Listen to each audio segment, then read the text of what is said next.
Hello बच्चों, let's see this question. So the question says kinetic energies of a planet in an elliptical orbit are about the sun at position A, B and C are K, KB and KC respectively. AC is the major axis, SV is a perpendicular to AC at the position of sun as shown in the figure. Then options are given to us. This question is based on the concept of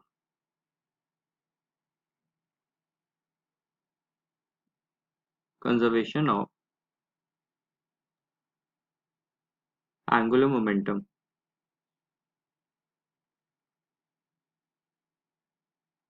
तो जो angular momentum है L, उसका जो formula होता है वो होता है mv/r के बराबर, और ये कांस्टेंट होता है इलिप्टिकल ऑर्बिट में प्लैनेट के लिए, where are is the distance between planet and the सन।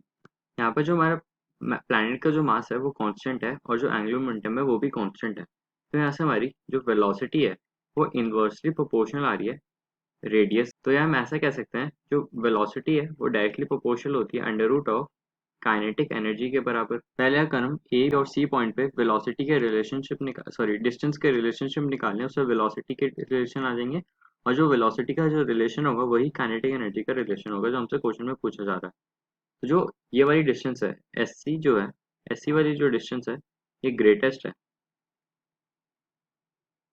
और जो हमारी एस ए वाली डिस्टेंस है हमें पता है वो लीस्ट होती है, और जो यहाँ से एस बी वाली जो डिस्टेंस है वो इंटरमीडिएट आ गई।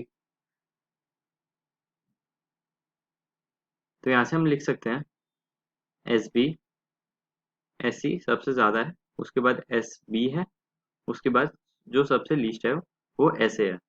तो अगर हम इसको आर सी कह लें, इससे छोटा आर बी और सबसे छोटा आर ए, तो इसके इन्वर्सली प्रोपोर्शनल वेलोसिटी का जो रिलेशन होगा, तो जो वेलोसिटी का जो रिलेशन होगा वही काइनेटिक एनर्जी का रिलेशन होगा। तो जो काइनेटिक एनर्जी का रिलेशन हो जाएगा इसके इन्वर्स आ जाएगा, वो होगा सबसे ज़्यादा के होगा, उसके बाद सबसे कम होगा के बी, और सबसे जो कम होगा वो होगा के सी। So option B is the final answer. Hope you understood it well. Best of luck.